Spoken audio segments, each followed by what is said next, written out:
নমস্কাৰ গাইজ, মই আজি অলপ সোনকালে উঠিলোঁ। সময় প্ৰায় 6:15 মান হ'ল। মই সোনকালে উঠা কাৰণটো হ'ল মোৰ লগ এটাই ফোন কৰিছে, মানে ফিল্ডলৈকে মাতিছে। ফিল্ডত কি হৈছে মই আপোনালোকক তাকে দেখাই আছোঁ। ব'লক ফিল্ডতে লগ কৰি আছোঁ। চাওক ইমান ধুনীয়া এই জেগাখিনি চাওক। ফিল্ডত ৰাতিপুৱাই আহিছোঁ আৰু ইয়াত বহুত কেইজন ল'ৰা ছোৱালীয়ে হাতত কাগজ পেন লৈ মানে এক্সাম দি আছে। কাজিৰঙাত কিমান চনত ৰাষ্ট্ৰীয় উদ্যান ঘোষণা কৰা হৈছিল? 1 নম্বৰ 1905, 2 নম্বৰ 1908, 3 নম্বৰ 1975, 4 নম্বৰ 1985।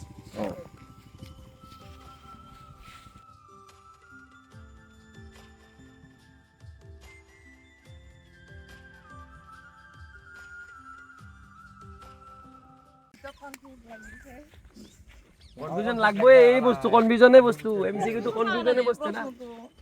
প্রশ্নটো কি? পুরা হইছিল লেখা জলদি ইমেন তাই ঘোষণা করা হয়েছিল এক থাপ্পড় মানে তাপনাটা ঘোষণা করা মানে বুঝি না কয় দেখিছে কেনেকুৱা ফ্ৰেণ্ডলি টাইপত বুজাইছে। জীবন অভয়াৰণ্য অসমৰ কোনখন ঠাইত অৱস্থিত? 100% এইটো আহিব এইবাৰ। অভয়াৰণ্যৰ ভিতৰত চক্ৰশিলা আহিব পাৰে, গিবন আহিব পাৰে। 1 নম্বৰ শিৱসাগৰ, 2 নম্বৰ ডিব্ৰুগড়, 3 নম্বৰ যোৰহাট, 4 নম্বৰ তিনিচুকীয়া। চিনেমা স্ক্ৰিপ্ট নেগলি কি হ'ল? কিছুমান বস্তু আছে মাইণ্ডত। মোবাইল এলাও নাই নেকি? মোবাইল এই আংকে কছি 19 নম্বৰ কুৱেশ্যন। অসমৰ বনাঞ্চলত কিমান শতাংশ অসমৰ মাটিকালি কিমান শতাংশ বনাঞ্চল আগুৰি আছে?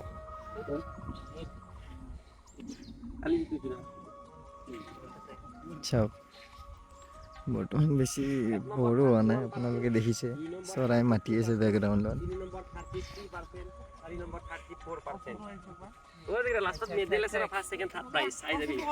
পুৰস্কাৰো আছে বোলে, মেডেল ফাৰ্ষ্ট ছেকেণ্ড থাৰ্ড। আপোনালোকে ভিডিঅ'টো চাই দিয়ক, লাষ্টত কোনে মেডেল পায়। 3 5 2 6 2 7 4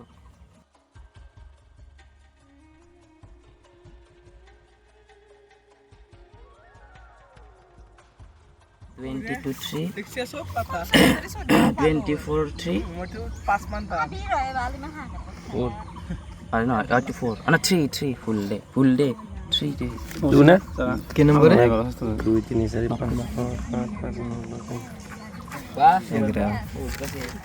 কোচৰ পৰা শিকিম, মানে ছাৰে কি হিচাপত শিকায়। কিশোৰ ফোন এফালে গ্ৰুপটো মানে কেতিয়াৰ পৰা খুলিছে?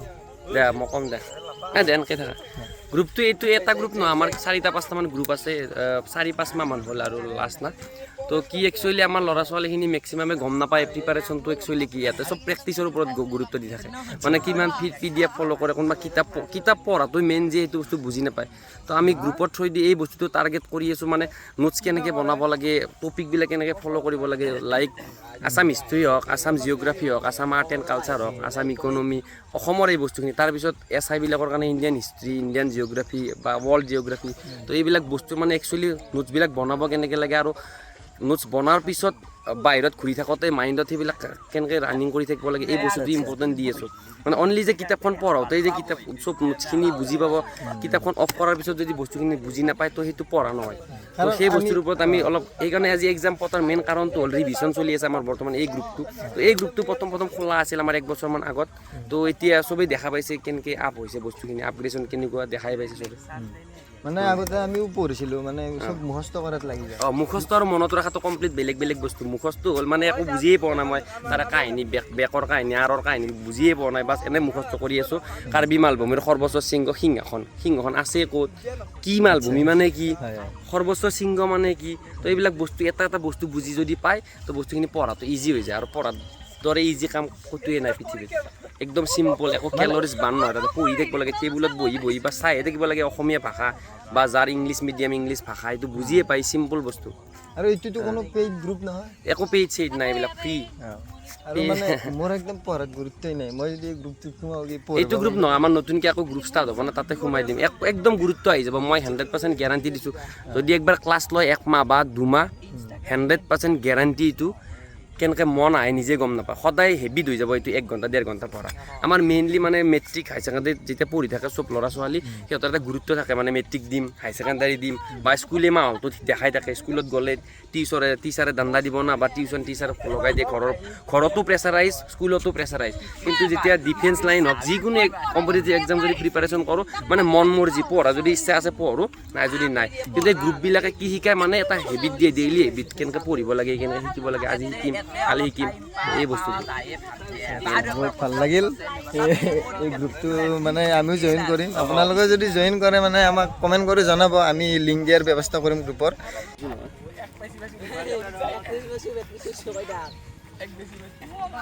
আমি দুটাই ৰাখি মেডেল তিনিটা নহয় দুটাই কিয় ৰাখা ফাৰ্ষ্ট ছেকেণ্ড নেকি বাকী কৈ দেখ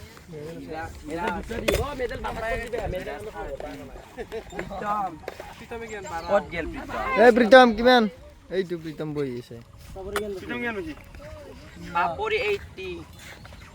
বাপৰি মামনি 1 নম্বৰ 18 ছেকেণ্ড অংকিতা 15 এটা মেডেল দুটাই মেডেল তিনিটা দুটাই 13 পাইছে দিয়া নাই মেডেল কাম আছে না কাৰণে দিয়া নাই ইনচাবি সিনে ইনচাবি তেৰা পাৰা গিতিয়া আটাক দি জুনে পাৰে তা তেৰা কোনে কোনে দিয়া মেডাৰো পিটো মেডাৰো পিটো মস্ত কৰি দিয়া না মাৰি দিয়া না শ্ৰীলংকাৰ পৰা অসমলৈ ৰাজধানী কেতিয়া ট্ৰান্সফাৰ কৰা হৈছিল 20 লৈকে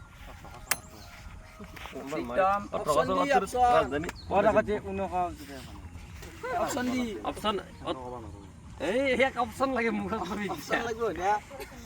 নালকে দে আমাক 3 নম্বৰ ৰাখা নাই ফোনে পিন্ধাব পকাই দে দে ফাৰ্ষ্ট পুৰস্কাৰ পাওঁ তোক মাত আমাৰ আজি ছেকেণ্ড প্ৰগ্ৰেছ টেষ্টত হায়েষ্ট মাৰ্কছ লাভ কৰিছে প্ৰাক্তন ডিএছপি ভদ্ৰেশ্বৰ দাসৰ কনিষ্ঠ কন্যা ছোৱালী যি এতিয়া আমাৰ নেক্সা কি বাইক চাৰ্ভিচ বাইক ন কাৰ ৱাছ কৰ্মৰত তো তেখেতৰ উজ্জ্বল ভৱিষ্যত কামনা কৰি আমি মঞ্চলৈ আমন্ত্ৰণ জনাইছোঁ এয়া তেখেতক মালা পৰিধান কৰাব মালা নহয় মেডেল পৰিধান কৰাব একবাৰে হওক তালি মাৰেক বঢ়িয়া বঢ়িয়া বঢ়িয়া আৰু ছেকেণ্ড আমাৰ অলপ আউটসাইড ভিলেজ অংকিতা কলিতাই ছেকেণ্ড প্ৰাইজ লাভ কৰিছে অংকিতা কলিতা আগে আহিব লাগে অংকিতা কলিতা বঢ়িয়া বঢ়িয়া তালিয়া তালিয়া এক্সামটো কিয় Friendly পতা type, কি আগতে কি চলি আছিল অলপ পিছৰ পৰা আগতে একো টাৰ্গেট নাছিল যেতিয়া ইচ্ছা হয় তেতিয়া পঢ়িছিলোঁ আৰু মানে একো মানে টাৰ্গেট নাছিলে যে পঢ়িব লাগিব এতিয়া এক্সাম পতাৰ কাৰণে মানে এটা নিজৰে টাৰ্গেট আছে যে ভালকৈ পঢ়িব লাগিব খালি চবৰে মাজত যাতে ফাৰ্ষ্ট পাওঁ চবতকৈ যাতে ভাল মাৰ্কছ মানে প্ৰিপাৰেশ্যন জাৰ্নিটো কওঁ আমি কেতিয়া পৰা ষ্টাৰ্ট দিছোঁ কেনেকৈ প্ৰিপাৰেশ্যন কৰি আছোঁ দিবৰ কাৰণে মিনিমাম 3-4 মাহ এনেকৈ ক্লাছ কৰি থাকোঁতে চবৰে সুবিধা হৈছে চবেই ধুনীয়াকৈ পঢ়ি আছে কিবা মানে পঢ়াৰ লগত চবেই কানেক্ট হৈ আছে আৰু এতিয়া কেনেকৈ পঢ়াই আছোঁ আৰু আমাৰ মাষ্টাৰ চিষ্টেমটো কেনে পঢ়োৱা চিষ্টেম বহুত বঢ়িয়া একদম ক্লাছ টিচাৰতকৈ ওপৰত এই মজা বঢ়িয়া বঢ়িয়া আচ্ছা আচ্ছা মানে তুমি কৈ দিয়া অলপ একো নাই লাজ কৰি লাভ নাই second prize Ankita second prize পাইছা তুমি মানে আমাৰ এক্সাম কেইটা পতা বহুত ভাল হৈছে আৰু মানে পঢ়া এনে ইমান এটা পঢ়া নাযায় বাৰু এক্সামৰ বাবে যিমান যি নহওক ইমান পঢ়া যায় তুমি হেৰি গম কেনেকৈ পালা এই যে ক্লাছ কৰি আছে দাদাই কৈছে ইয়ে হৈছে ঠিকে আছে দে ক্লাছ কেনেকৈ কৰি আছোঁ সোধা ক্লাছটো ক্লাছটো কেনেকৈ হয় অনলাইনত হয় কি নোট দিয়ে নেকি নোটছ দিয়ে আৰু তেনেকৈ বুজাই দিয়ে আচ্ছা আচ্ছা ঠিক আছে থেংক ইউ চব মুখস্থ মাৰি মাৰি আহি এটা কনফিউজিং চনবিলাক গতিকে আজিৰ ব্লগটো ইমানতে সামৰোঁ আপোনালোকক লাষ্ট ভিউটো দেখাই দিছোঁ একবাৰ আজিৰ ভিডিঅ'টো সামৰণি মাৰিছোঁ আশা কৰিছোঁ ব্লগটো ভাল পালে আমাৰ এই ইউনিক কনচেপ্টটো হয়তো আপোনালোকে ভাল পালে যদি ভাল পাইছে এটা লাইক কৰি দিব আৰু তেখেতৰ এই বিনামূলীয়া নিস্বাৰ্থভাৱে শিকোৱা শিক্ষাখিনিৰ বাবে আপোনালোকে এটা লাইক কৰি দিব নিশ্চয় আৰু আপোনালোকে যদি জইন কৰিব বিচাৰে তেনেহ'লে লিংকটো দিয়াৰ ব্যৱস্থা কৰিম, আপোনালোকে কমেণ্ট কৰি জনাব। মোক তামান কষ্ট দিছে চেল লৈ গৈছোঁ তামান কষ্ট চাহটো কোনদিনে হ'ব এতিয়া?